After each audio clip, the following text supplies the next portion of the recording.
This is Cable Rose. Let's talk leadership, and we are going to start episode 1 of Kids Say the Smartest Thing. So I'd like to introduce to you Marley. This is Marley, my daughter, and she's going to be a part of this adventure for this leadership concept. I just kind of introduce her. So Marley, you want to tell everybody about yourself?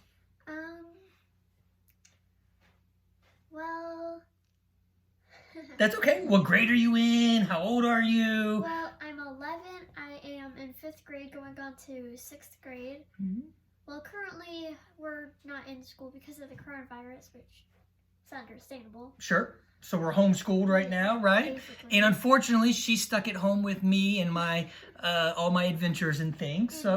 And mom, right? So we're doing homeschool. How's that going for you? It's doing pretty good. I just don't really like the packet. Okay.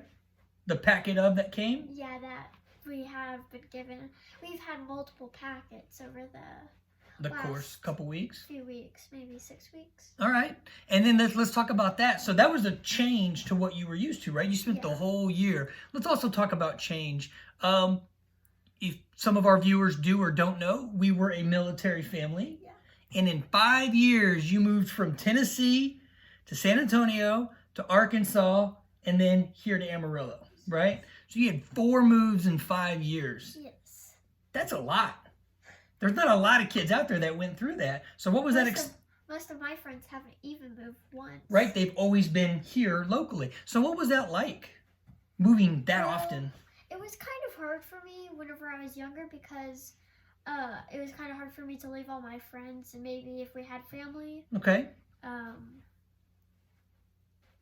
But whenever we got there, I started to adapt to the new area we were in, the new, I would make new friends pretty easily. I would like the new home usually.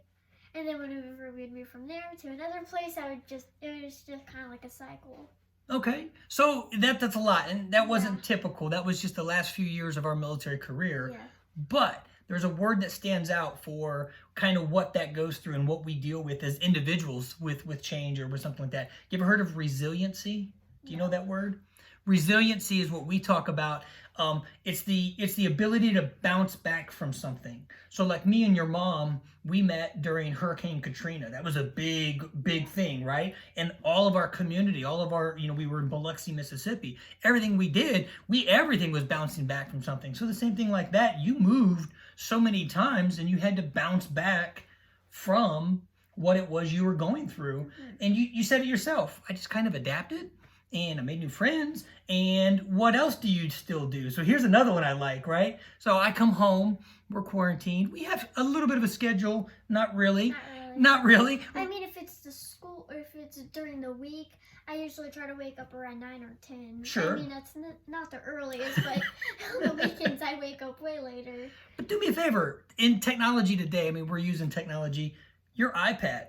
What else do you do on that iPad? Well, I play games. I make edits, like Roblox edits, because I play too much Roblox probably. Okay. I do a little bit of schoolwork, not too much. Sure. I mean, we still have Google Classroom or whatever. I have other games on there. The one I was thinking about though is you still keep in touch with people. Oh, that's my phone. That's your phone. Oh, my bad. I went to iPad. She said phone. So on your phone, who do you keep in touch with? One of my main friends. Some of my main friends. Unless they're grounded. Unless they're grounded, right? Unless they're grounded, yes. But think about this. You moved all those times and you made new friends and you missed your friends. But with today's technology, you were able to still keep in touch with. I still have my friend from Tennessee, from Arkansas. Yep. And I still have all my friends in Amarillo. Yep. So it's like, it is difficult. It's challenging for things to change, to go from a brick and mortar school to then adjust back into an online school. That was a big change. Yeah. And it was stressful. There were some days in here, she's ready to burn this mother down. Don't get me wrong. She was upset. But we did. We sat down, we talked through those things, and we're able to bounce back from those adversities. And I don't think moving necessarily is an adversity, but maybe for some people, but you moved 4 times in 5 years. That's a huge thing. So I want to tell you, I appreciate you just hearing it from from somebody that's gone through it, I really always love to hear what it is that they do, because it's the same thing for us. When we talk about leadership in a work center, we talk about adversity, we talk about being able to be resilient through some of there's a lot of struggles in a work center.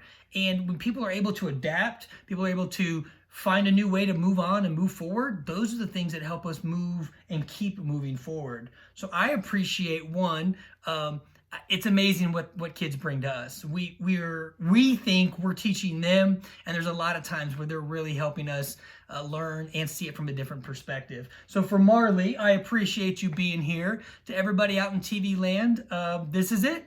This is Kids Say the Smartest Things, and we're going to go through this once a week and just kind of have a conversation and dialogue and see what comes out of her mouth.